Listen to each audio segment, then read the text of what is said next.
Because of Adam and Eve's first sin, all people are stuck with sin. We all have a desire to do wrong. No one can match God's perfect standard anymore.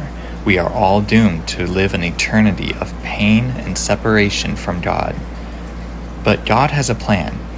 He has a plan to save as many as are willing, to free us from sin and make us His own. But it requires obedience.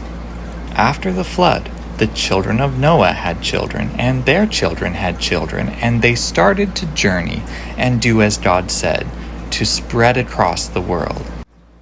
But they found this place called Shinar, and there decided to settle down and build a city. And the whole earth was of one language and of one speech. And they said, Go to, let us build us a city and a tower whose top may reach unto heaven, and let us make us a name, lest we be scattered abroad upon the face of the whole earth. Notice the words, let us make us a name. They didn't want to obey God, to bring God glory. They wanted to take the things God had given them, the things in nature and creation, their own abilities, their thoughts and minds, and build a memorial or a monument to their own glory and greatness. They built a tower that could reach heaven. They were motivated by pride, by their own desire to be recognized as great. Because of their disobedience and pride, God came and confused their languages, giving different languages to different people. And the Lord came down to see the city and the tower which the children of men builded. So the Lord scattered them abroad from thence upon the face of all the earth, and they left off to build the city. Therefore is the name of it called Babel, because the Lord did there confound the language of all the earth, and from thence did the Lord scatter them abroad upon the face of all the earth. God gave them different languages.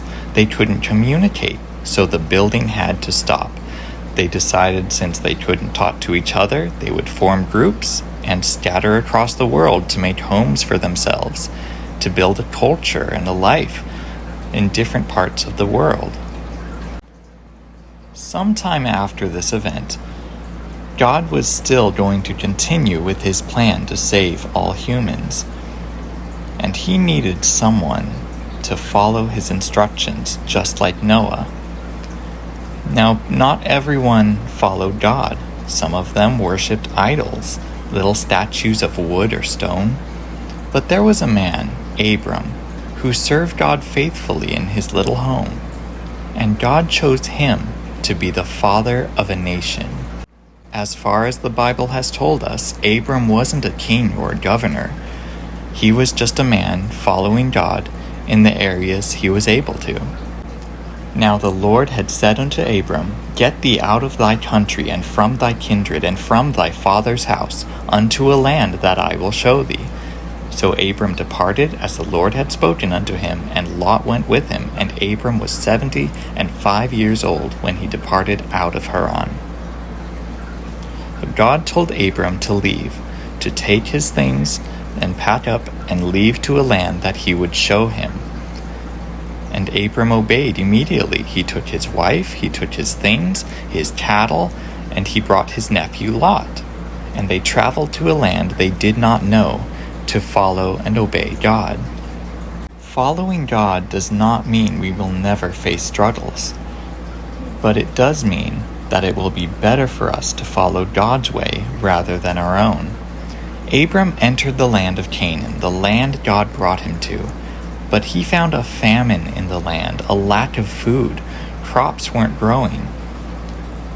Rather than come to God, then try to receive more instructions, to hear more instructions from God, he went to his own wisdom and fear and left for Egypt.